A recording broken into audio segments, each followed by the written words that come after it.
Assalomu alaykum. YouTube'dagi Professor Abdumajid kanali muxlislari. Muhtaram Prezident Shavkat Miromonovich,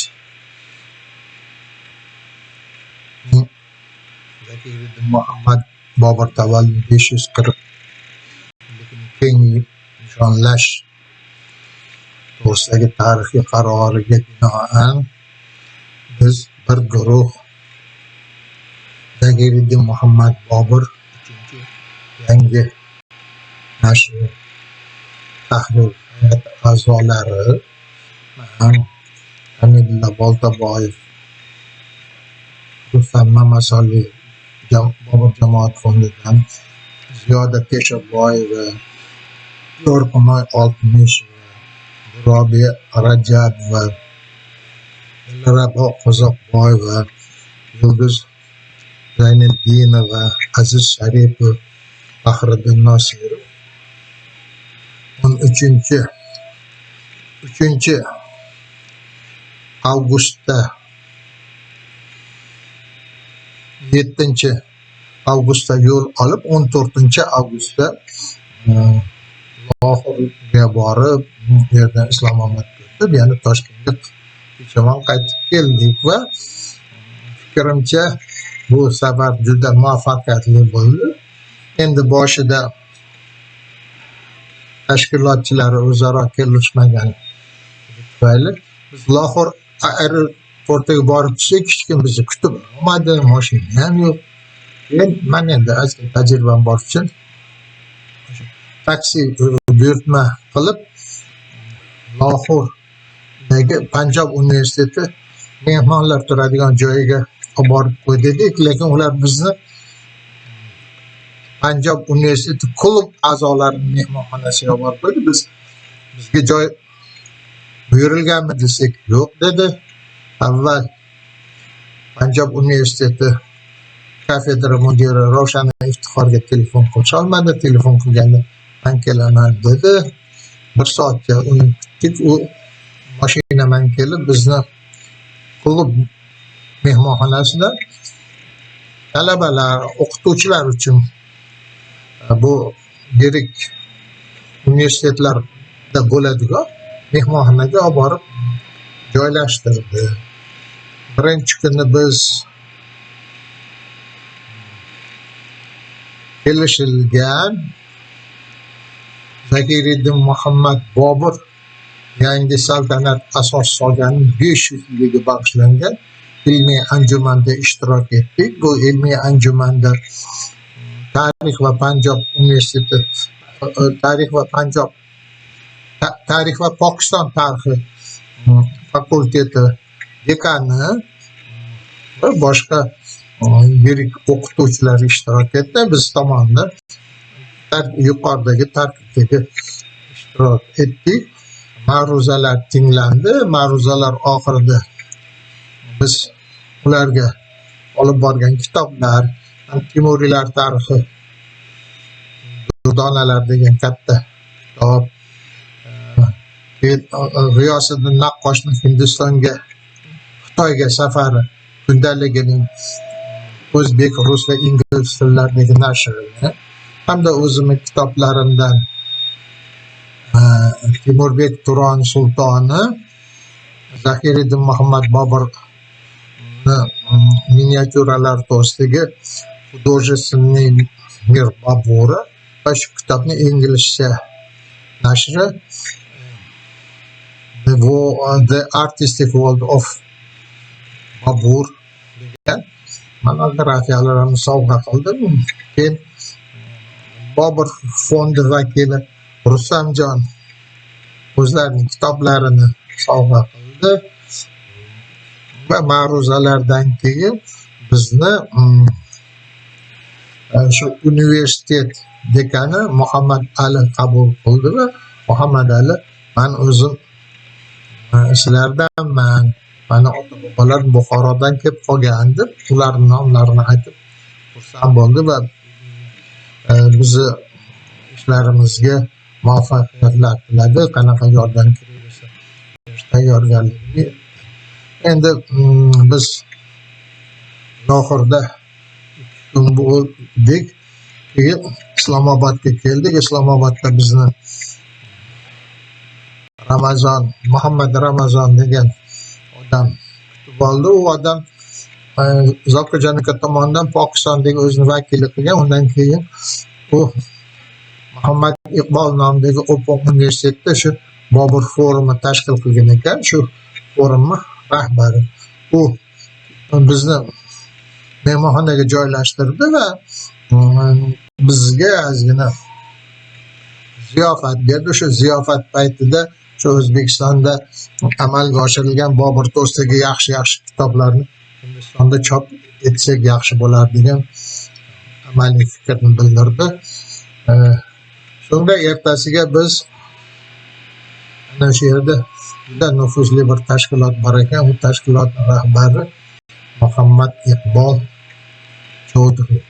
U bilan uchrashdik. U bizga 2 amaliy taklifni berdi. Bitta, bu tashkilot islom davlatlari tashkiloti bilan juda yaxshi hamkorlik qilar ekan.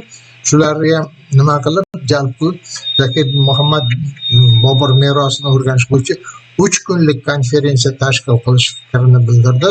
Hamda O'zbekiston olimlarining ichidan astronomiyaga buyuk hissa qo'shgan Mirzo Ulug'bek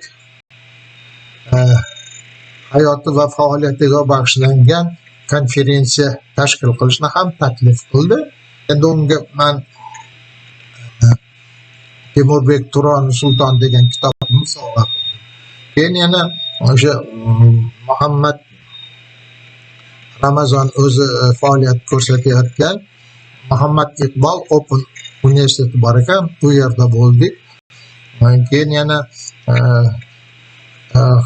Pokistondagi yozuvlar va adabiyotlar tarixini o'rganadigan institutda bo'ldik. Bu yerda Hamidulla Boltaboyev domla ular bilan hamkorlik to'g'risida muohada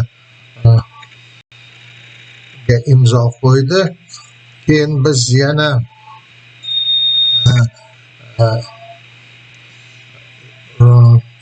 urdu tili taraqqiyoti bo'yicha bilan gaplashdik.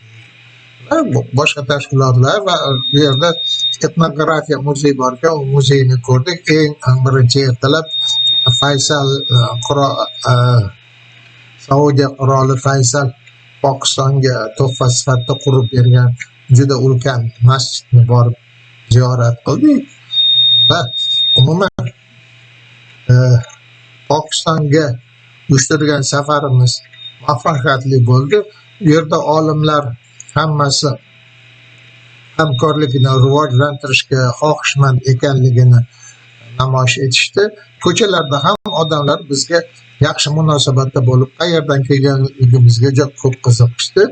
Keyin mana shu tashrif davomida bir yaxshi narsalar bo'ldi. Bu bittasi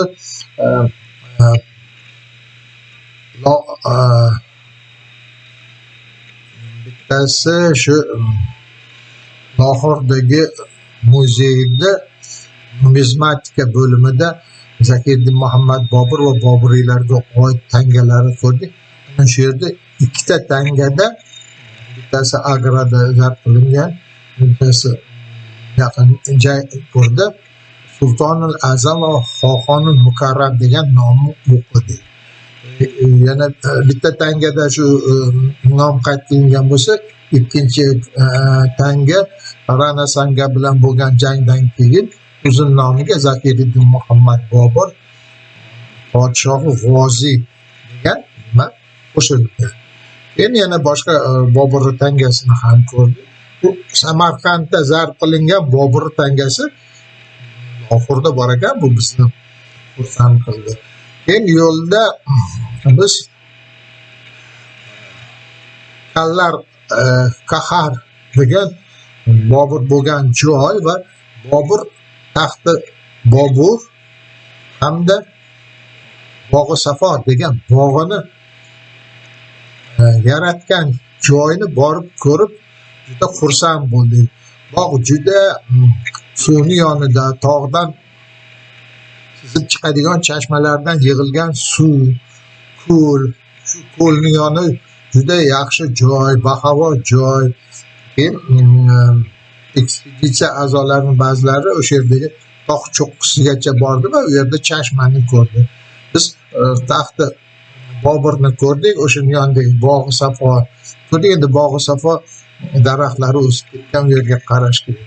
Lekin bitta narsa, Pokistonda mana shu bog'i Bobur merosini o'rganishga sal jiddiy kirishganligini ko'rdik. Bu yerda ham shu yozuvlar, ma'lumotlar qo'yilgan. Keyin o'sha yerda shu shahar muzeyi tashkil qilingan, shu muzeyda ham Bobur tangasi borligini ko'rdik. Va Boburiylarning tangasi anchagina ekan. Va bu joy o'sha arxeologiya va turizm tomonidan o'sha yerga e'tibor qaratilyapti. Endi biz Bohurdagi fortga borganimizda keyin Bog'i Shalimarni ko'rdik. Juda ajoyib, chiroyli joy. Bog'i Shalimar, keyin Shisha qasrni ko'rdik. Boburiylar masjidlari, imoratlari va eng muhimi va qizig'i ana shu fortda Agra 14 yil Lohorni poytaxt qilib turgan. Shu davrda saroy ichida kutubxona qurilgan ekan. Hozir mana shu kutubxonani ta'mirlab, ana shuni tiklashga harakat qilishyapti. Boburning kutubxonasi shunchalik boy bo'lganki, o'z davrida 22,000 jild kitob bo'lgan. U kitob qanaqaligini Abul Fazl Alloma o'zini Oyni Akbari degan kitobida yozgan va bu ma'lumotlarni men o'zbek, rus tillariga tarjima qilib o'z tadqiqotlarimda foydalangan va Bobur nabirasi Akbar kutubxonasini tiklanayotganligi juda qimmatli. Lohorning eng mo'tabar joylaridan biri 4-buyuk Boburiy Nuriddin Muhammad Jahongirning maqbarasi hamda uni sevimli xotini Nurujahon va uni qizini maqbarasini ziyorat qildi. Va Lohor shahri o'sha osor atiqalari bilan, ularda ovqatlanadigan joy va boshqalarni ko'rib yaxshi taassurot olib qaytdik va bizning qaytishimiz Pokistonning 14-avgust mustaqillik kuniga to'g'ri keldi. Bundan avval biz Islomobodda yurganimizda hamma joylarda Pokiston bayrog'i hamda Pokiston ramzlari tushirilgan yoshlar futbolkalari, kiyim-kechaklari ko'chalarda sotilayotganligini ko'rib, bizda ham shunaqa qilinsa yaxshi bo'ladi degan fikrlarga keldik. Umuman mana shu Islomobodda bo'lganimizda O'zbekistonning Pokistondagi elchisi janob Alisher To'xtayev davra suhbatini uyushtirdi. Pokistonlik olimlar va tadbirkorlar ham bizni ekspeditsiya a'zolari har birimizga yodgorlik sovg'a qildi. Ingliz tilida juda chiroyli ma'ruza qildi va Zakir Muhammad Bobur merosi O'zbekiston va Pokiston do'stligiga asos bo'ladi degan fikrni olg'a surgan. Biz elchi janoblariga o'z minnatdorchiligimizni bildiramiz. Muhammad Ramazonga, Roshana Iftixorga,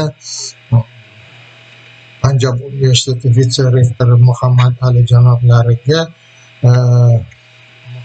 Muhammad Iqbol Choudhury janoblariga va boshqalarga, umuman O'zbekiston Pokistondan bir necha yil keyin mustaqillikka erishdi. Ikkala mamlakat ham shu taraqqiyot yo'lida hamkorlik qilsa samarali bo'ladi degan umiddamiz. E'tiboringlar uchun rahmat, salomat bo'ling.